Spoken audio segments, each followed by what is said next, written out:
This KFAN podcast is sponsored by Builders and Remodelers, exclusive Twin Cities provider of Elements Windows. Get the highest quality windows at unmatchable value. Visit buildersandremodelers.com for more details.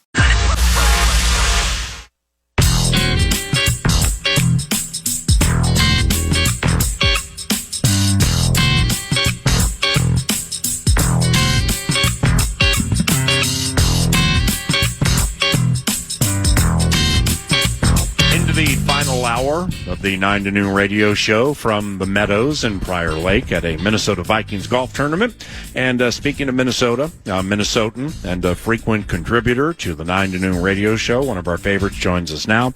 She is Jamie Erdahl, Minnesota native and host of NFL Network's Good Morning Football. And we say, good morning, Jamie Erdahl. How have you been? Hi, PA. I'm awesome. How are you?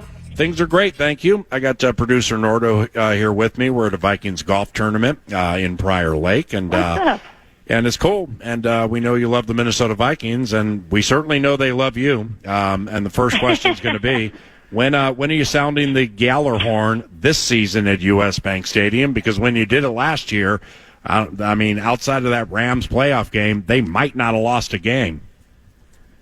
I mean, I could not be more desperate to come back and have that life experience again. That was like one of the most incredible things I ever got to do.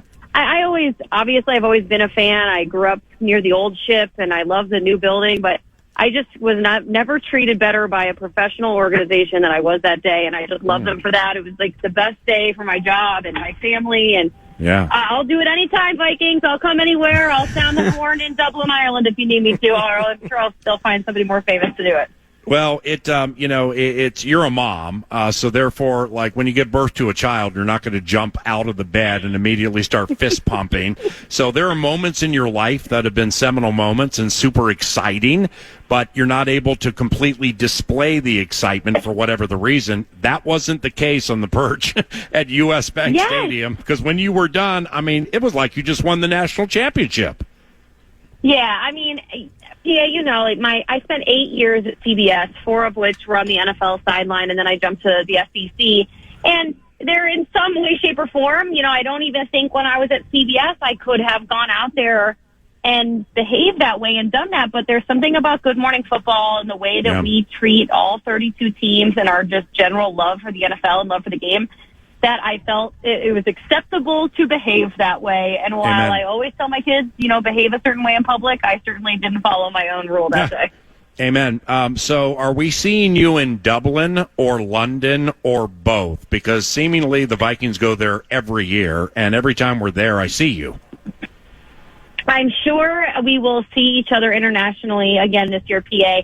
I myself am campaigning to have a new life experience so I can go to Dublin. But if it happens to be both or London, of course I would be happy. My issue these days is, you know, they treat those international games like such a big deal. You got the double sideline reporter action. And last year, the NFL Network and my bosses had the audacity to put me on the Jets sideline for that Vikings-Jets game.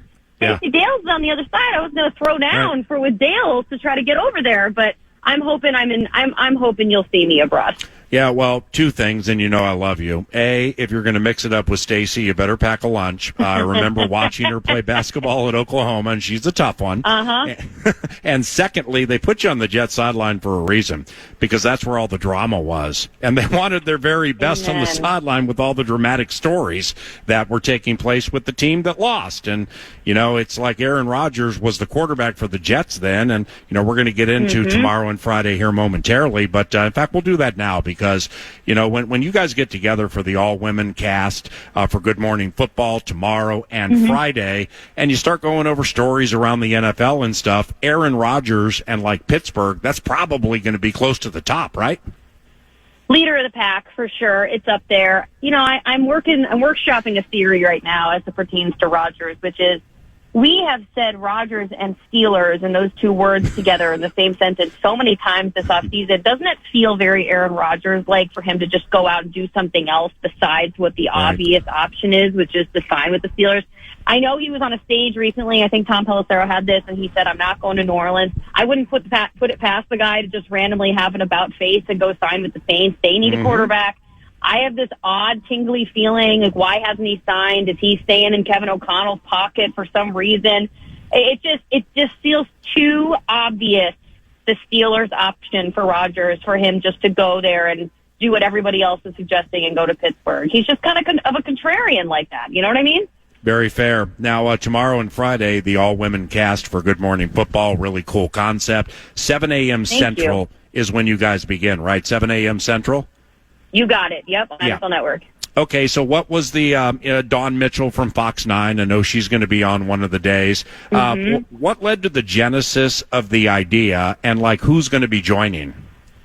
Okay, so it was kicked around. I brought the idea up a couple months back to one of my bosses, and, of course, having an all-female talk show, not an original idea. I'm not pretending like this is the first time this has ever been conceptualized, but as it pertains to specifically the NFL on a national stage, yes, like, this is the first time Good Morning Football has done this. And I really want to drive the point home that people are going to turn on their TVs tomorrow, whether or not they've seen this announcement or heard this interview. You're going to watch Good Morning Football, and you're going to assume that it's just a regular old episode, and the 4 people that are there are women that cover the NFL from a national perspective. It's not just, hey, let's have a Bears conversation and have 4 Bears people on locally. We're having Dawn Mitchell on. Kelsey Conway is a beat writer for the Cincinnati Bengals. She's coming on with us for the whole hour. Jane Slater, who you see on NFL Network, do Cowboys and Saints coverage for us. Cynthia Freeland is one of our data analytics. Tracy Wolfson is coming on. So it's always going to be a football show. GMFB, we love the NFL and every little pocket of it. Tomorrow and Friday, it just so happens to be a show filled with all women, but it's all the same content. In your time working with the NFL, Jamie, Nordo here, by the way, it feels like what has it been like for you as a woman covering the NFL, being on sidelines, all jokes aside, battling it out with Stacey Dales, trying to get the right intel at the right time?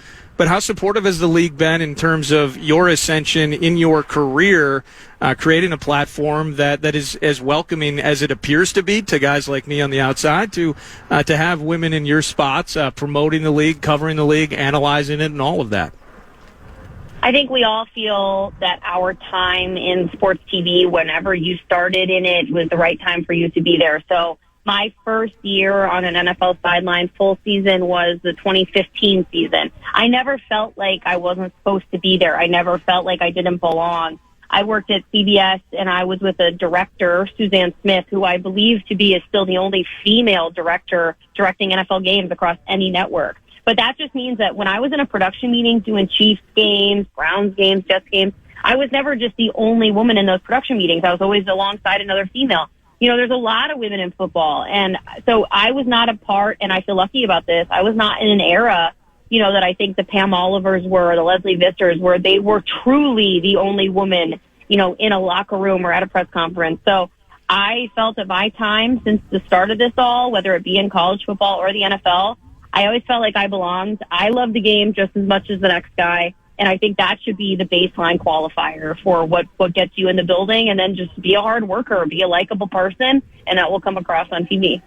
And I think about it at 40. I have 3 daughters, and now you mentioned your first time connected. I think you said 2015. So now, if you think about it, Jamie, whether it's specific planned events like this, or just in general, your longtime work on NFL Network and CBS and beyond, that now you are you're in a spot where young girls and women that aspire, they love sports, they love the reporting angles and the creativity and the content of it, that they're going to look to you now. As you look to a Pam Oliver, younger girls, my 10-year-olds will see Jamie Erdahl, and they'll think about how cool that opportunity might be. That's pretty awesome.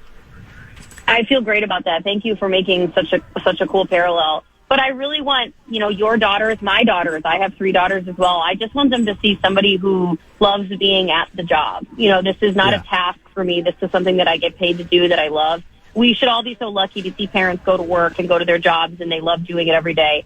But my kids don't see me go to work in the mornings at 3 a.m., but they do see me come home, and I'm in a pretty good mood. And I'm a little bit tired, but I'm in a pretty good mood. And I just hope that comes across on TV because, it's still a game. It's a sport. It's entertainment. And I just hope to convey, the love that fans have for it. And that goes all the way back to the Gallagher thing, too. I just love it. And I know anybody who was up there that day would have done the same thing for the Vikings. Well, first of all, you saved the season because a significant streak took place after that. So we're going to have to figure out how to get you in early and often this time around. Completely non-football related, though. If people who are listening right now, 9 to noon, Jamie Erdahl, you can follow her on Instagram at Jamie Erdahl. That's ERDAHL. But on Instagram here, it's one of the coolest bits running right now. What is your favorite mix CD, Jamie? Is it Dad's Exercise Mix 2nd edition or the Locker Room Mix 2009? You got a lot of tough choices with this CD bit. It's absolutely brilliant. I do. Thank you. I moved recently within the state of California. People haven't seen what I've been doing. And I found, it's amazing. I lose like a pair of sunglasses a week, but somehow I still have this sleeve of burned CDs from my teenage years.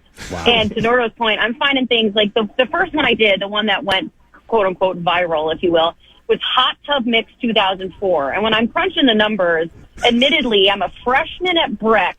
And why I'm labeling a CD Hot Tub Mix 2004 is inappropriate, and it's not a question that I want to answer now at the age of 36 and a mother of 3.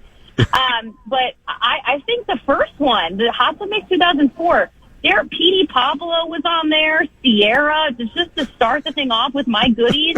But then we got emotional, and there was Yellow Card at the end. There's a lot of Yellow Card, which was my version of punk rock, I think, at the time. Yeah. And then I got one coming down. I did find Dad's Exercise Mix 1st edition, and that one has a basketball net painted on the cover, so I think that one might be the next one that I post. But thank you, Nardo, for pushing the content 2004, 2004, yes. Which one of the burned CDs, Jamie, had Drop It Like It's Hot, Drop It Like It's Hot? Uh-huh. That has to be on there. They all did, PA. Why? And I was 15 years old. So I don't think the alumni council at Breck needs to know that I was dropping it like it was hot when I was a freshman, okay? Oh, you're the best. Oh, there's nobody better than you. Holy cow. I don't know what the time situation is here, but I got to get one more in now because you're a freshman at Breck, all right? And Jamie played basketball, and she was really good. So you are a Vikings fan then. The second segment today, celebrating the memory of Jim Marshall and much more. How about this? Yes. Dante Culpepper was on the radio show. I mean, think about little Jamie, freshman in high school, loving the Vikings. Dante was the quarterback that year. He was absolutely the quarterback that year. My God. I mean, we had a segment today where we had John Robinson on the show today. He's the former GM of the Tennessee Titans. Yesterday we fell off our chairs because John Robinson said, "Sling it, Daddy," about Lamar Jackson in his kind of southern accent. So we did an entire segment today about our favorite quarterbacks in the NFL and who was Sling It Daddy for us. I didn't go Culpepper because I already talked about the Vikings enough that day. I went with Jameis Winston instead, but we talked Favre, we talked Rex Grossman, Dante Culpepper for sure in the Sling It category. I love Culpepper. I tell him I say hi. He's got no idea who I am, but I loved him in 04. You're fantastic. Anything else we need to know about the all-ladies, all-female cast for Good Morning Football tomorrow and Friday, 7 a.m. Cornfields?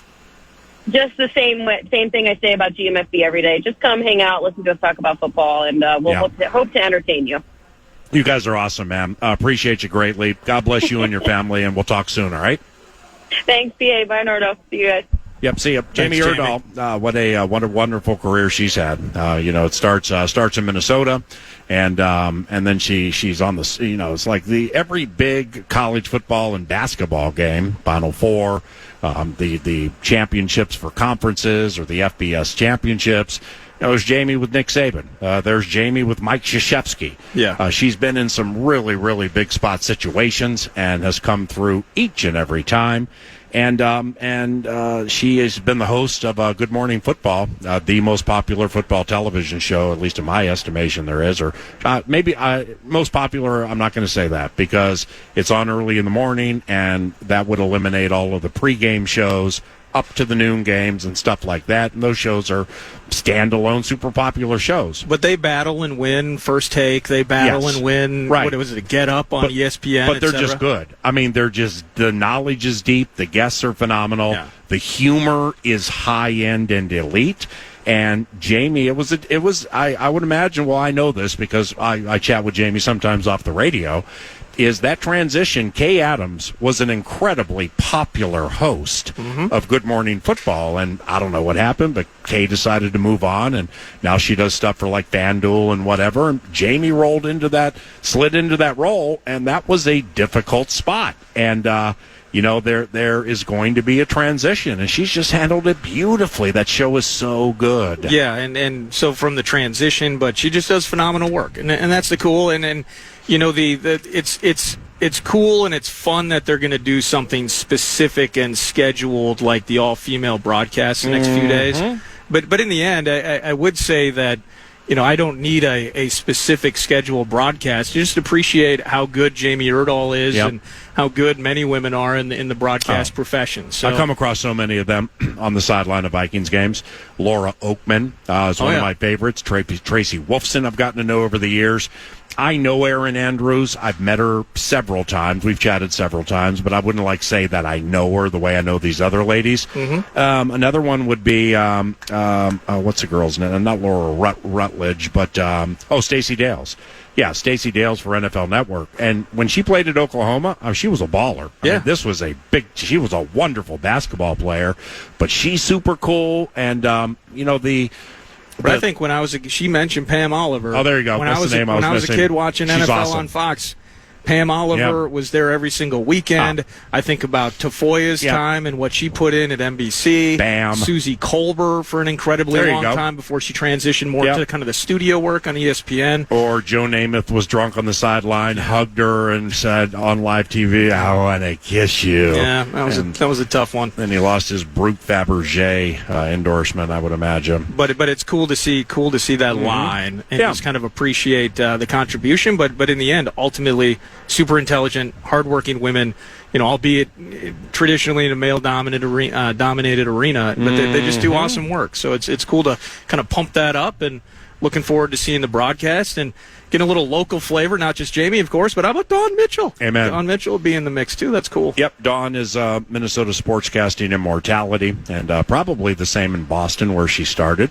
And I know the death of Greg Gumbel hit both Jamie and Dawn very hard, and that happened, relatively recently.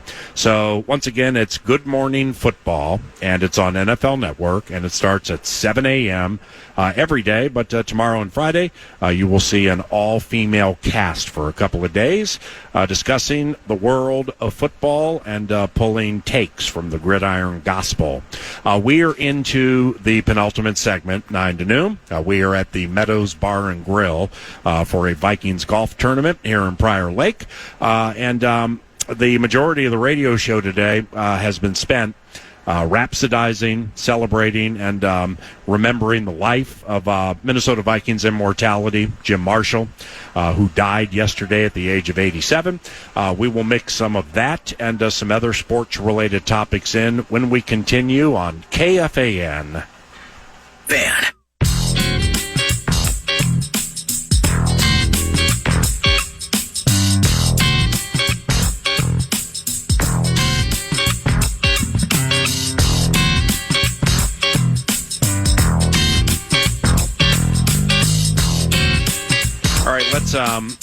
Let's conduct a shorty here from the Meadows, and then a marathon, the final segment, courtesy of Steve's Appliances and stevesappliances.com.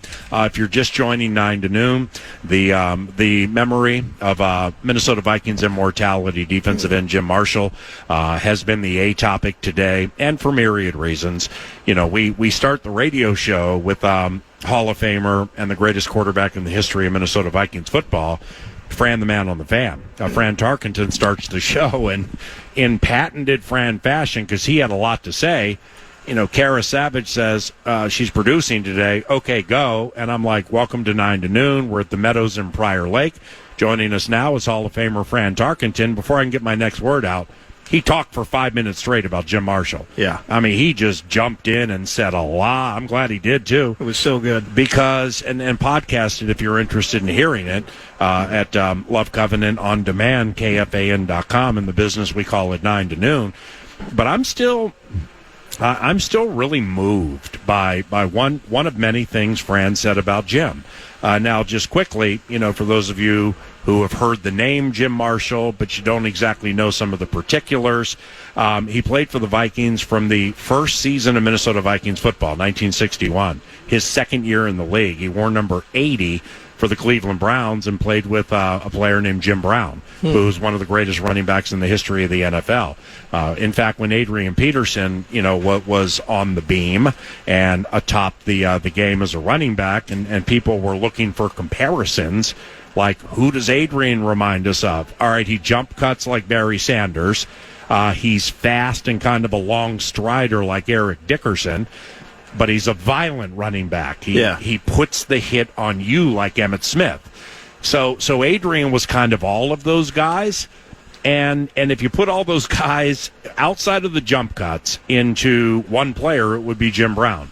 I mean, Jim Brown was this long, striding, big gazelle who was just, he revolutionized the running game in the National Football League. And, back then, what's interesting about times back then is, and in fact, I don't know if I've ever told you this, when I was a writer for the Pasadena Star News, and I covered high school sports and horse racing, but occasionally got to do what was called stringer work, sidebar work at some big events in Southern California, where one time I got the opportunity to cover the Los Angeles Lakers and I think it was Dallas Mavericks playoff series. So we got Magic Johnson, James Worthy, Kareem Abdul-Jabbar, Mark Aguirre, James Donaldson, Rolando Blackman, Derek Harper, and just immortality players like that. How did you handle yourself? I didn't talk. I let Sam Farmer from the LA Times and Jim Murray, one of the great columnists ever, Scott Osler, they all asked the questions. I just sat back and took the notes. Magic Johnson, and this is going to be analogous to what I was saying about Jim Brown and subsequently Jim Marshall. Magic Johnson, after one of the games, there was, I think, not Denzel Washington. There were always, when I would go into the Lakers locker room, and I only got like 5 chances to do that, there always were movie stars in there. Not Jack Nicholson, who was at every game, but like Billy D. Williams, he was in there all the time. John Forsythe was in there all the time. There were just big stars that would be like at the mouth, the door of the locker room, waiting to chat with these players. And somebody asked him, it might have been Jim Murray, one of the great columnists ever, God rest his soul. He had one of the great leads, L-E-D-E, from a newspaper writing standpoint that I've ever seen in my life, where he was writing about the Indianapolis 500, and he wrote, "Ladies and gentlemen, start your coffins." It was unbelievable. It's he was part of a lead that was when the Twins were last to win the American League Championship after the Braves with Maddox and Avery and Glavine and Smoltz and all them secured the NLCS. Well, they were waiting to see who they were going to play between the Twins and whomever. And it wasn't Jim Murray. It was somebody else who had a lead, L-E-D-E, the first paragraph in the story, that said, because Ted Turner and Jane Fonda were married, and Ted owned, that's when TBS started. Oh, yeah. And then TNT after that. That's how I watched all those Braves games growing up, TBS. Exactly. And so Ted Turner owned the Atlanta Braves, and the lead was Ted and Jane are expecting twins. Oh. Holy cow, how do you come up with that? Just brilliant. So it was back during that time where things stuck out differently than they do now, because there's just so much now. And again, Wayne being an old man, pissed off at the generation. This generation created Twitter, and I happen to like Twitter. It's okay to note how different it is, though. But it was, things were harder to find or appreciate back then. So when something hit like that, it was just massive, and Jim Murray had a lot to do with it. But Magic Johnson was asked, maybe by Jim Murray, what do you think about all of, these actors and stars and singers and stuff in the locker room after these games? And he said, it's simple. They wants to be us, we wants to be them. And I never forgot it. And it's analogous to Jim Brown and almost Jim Marshall, in that Jim Brown was so good, they put him in movies. Yeah. I mean, he was in his movies, some B-movie terrorism here, and he's so-and-so villain jumping out from behind the tree because he's this big man. Yeah. But Rosie Greer, with the fearsome foursome, the L.A. Rams defensive line. Rosie Greer went on to do a lot of movies. And we know about O.J. Okay, O.J. Simpson. There Yeah. you go. Oh, wow, I forgot about that. Airplane. I was a kid. Naked Gun, right? Naked Gun, The Towering Inferno. Wow, that's movies right. Movies like that. I watched those as a kid prior to Do what you happened. remember the Hertz commercials where he would run through the airport super fast? Vaguely, yeah. So he endorsed Hertz. He was the main endorser for Hertz. And so those commercials were immortality. But there was a defensive lineman for the L.A. Rams, and the show was before your time, but not that much before your time. It is TV show immortality. Merlin Olsen was on a series called Little House on the Prairie. You happen to remember the name? Yeah, very familiar. My kids watch that now. Wow, periodically. Yeah. Michael Landon, I think, is the main guy, and Laura Ingalls is the blonde girl in it and everything. I mean, that thing lasted a long time, like a decade at least of every single week. Merlin Olsen had a huge role on it. He wasn't great as an actor when he started, but he got a lot better because he had reps at it. But how did that happen? The genesis was that of being a National Football League star. Mm-hmm. So Jim Marshall never got those opportunities. But it's not fable that Jim Marshall became friends with Muhammad Ali. And Jim Marshall, I think at one point, kind of convinced some people, I can beat Muhammad Ali in a fight. So he trained for it. And he was going to fight Muhammad Ali at one point, Cassius Clay. And it never came to fruition. And that's certainly not to say, well, no, it is to say, because, I don't think we're going to see Shea Gilgeous-Alexander, Connor McDavid, Justin Jefferson, or Aaron Judge in a weekly series. No, probably not. We might see him in commercials, but like a weekly series or a big movie or something, it's so different compared to how it used to be. Well, it is. And, you kind of have me thinking, I just wonder, and whether it was some of these players that ultimately did find their way into, onto the silver screen or whatnot, and how much that mattered to them at the time, how much they appreciated their status. Like if you're a Jim Marshall, and you know how good you are in this league, are you conscious of your legacy?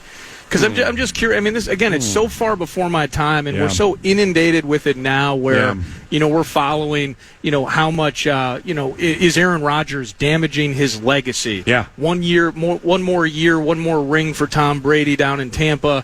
His legacy, it seems like we're so much more conscious of how we will or how we would want ourselves written in the history books. Right. But if you're Jim Marshall, part of the Purple People Eaters, if you're Fran Tarkenton, were you conscious of the idea that there was an idea that if this worked in the NFL, as it was gaining clout, it was gaining fans, and it was really becoming the spectacle that ultimately it would be, even towards the back end of their time, that they were conscious of that legacy that would go years later to where now we've spent a significant part of a radio show where a franchise was affected, 50, 60 years later, and what their legacy is. Because I think about Harrison Smith, back end of his career, and just some of the great players that are a part of this team in the NFL now. You're playing for personal pride, you're playing for championships and accolades and those things, but how conscious are you in the moment of, I wonder what they'll think of me 30 years from now? Because again, I'll go back to it. NFL films, I think about how many fans and what the NFL is today. The NBA may be growing because of notoriety from fans, bringing big-timers into the locker room, getting big, important people around the league. We just wanted to get live basketball on TV. Well, the NFL at one time, they needed airtime. They needed fans. They needed marketing. And they've been as good at it as anybody. But the legacy of the Jim Marshalls that bring you to a point today where teams are getting $400 million TV deal checks in the spring just for hanging out and participating, those guys, and That's Jim awesome. Marshall was part of it. I wonder how conscious they were of it, or if they really knew how vital they were to the success and the story of the NFL as it is now. All right, so I'm born in 1966, and I really started following football in 1972. So I'm like 6, 7 years old. And I lived in Washington, D.C., as you know, and the Washington Redskins were a very, very good team, but so were the Miami Dolphins.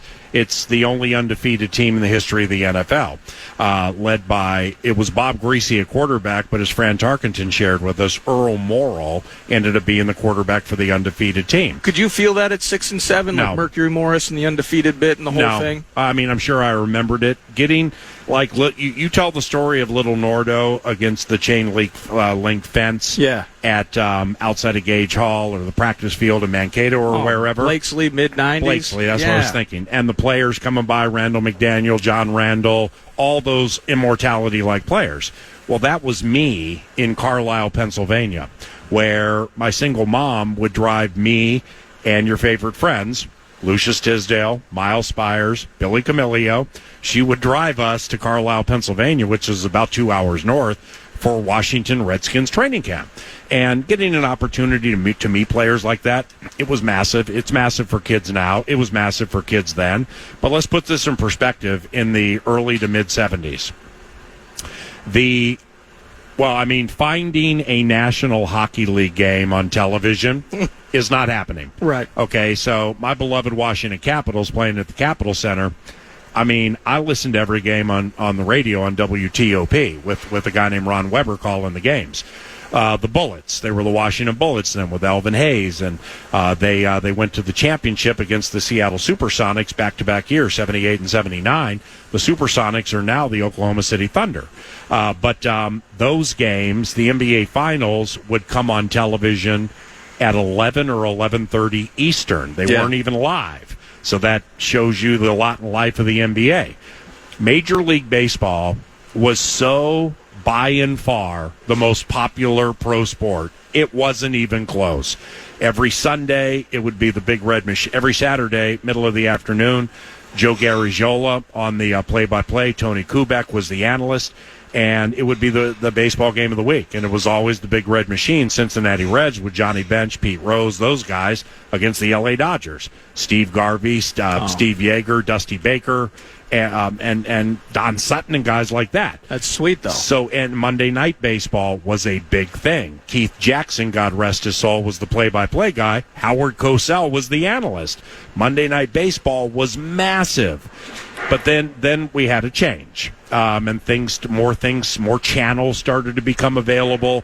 ESPN got into the mix, 79, 80, 81.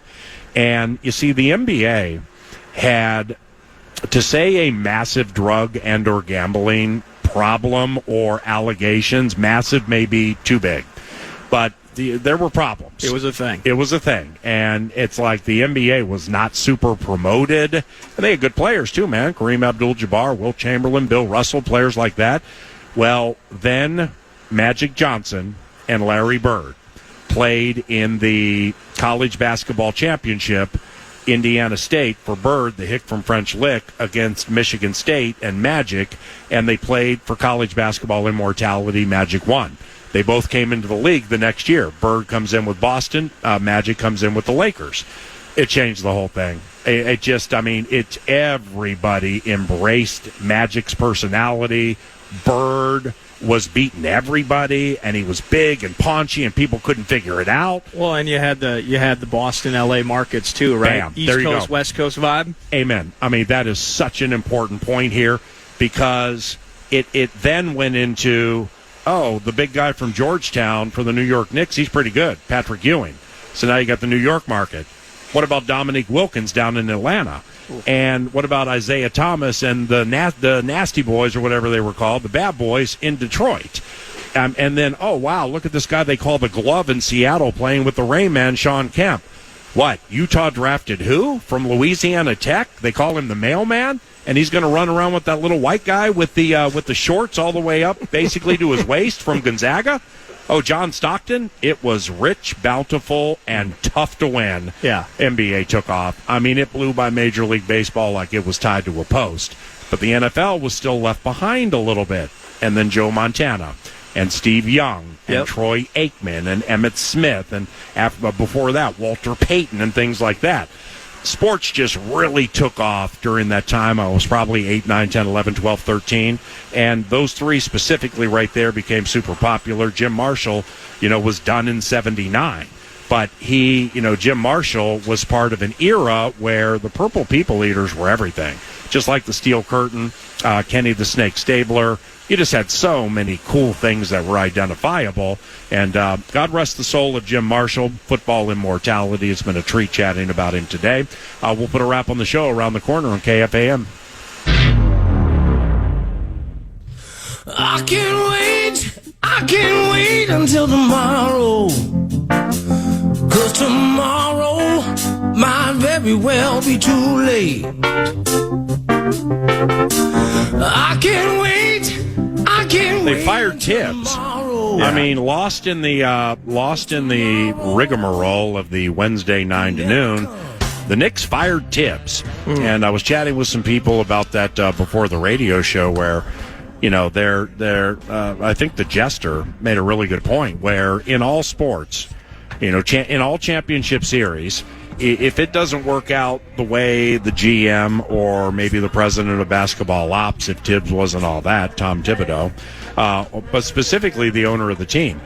I mean, that's so polarizing when you lose in a series or a game like that, that frequently can lead to firing. Yeah. And then I'm like, okay, well, Mr. Jester, while your sports takes are that of immortality, and I respect you, let's not forget Thibodeau is the kind of guy, if James Dolan still owns the Knicks. I think he does, yeah. Where Dolan can be like, hey, Tibbs, can I talk to you about a couple of things with the travel plan or, what we did here?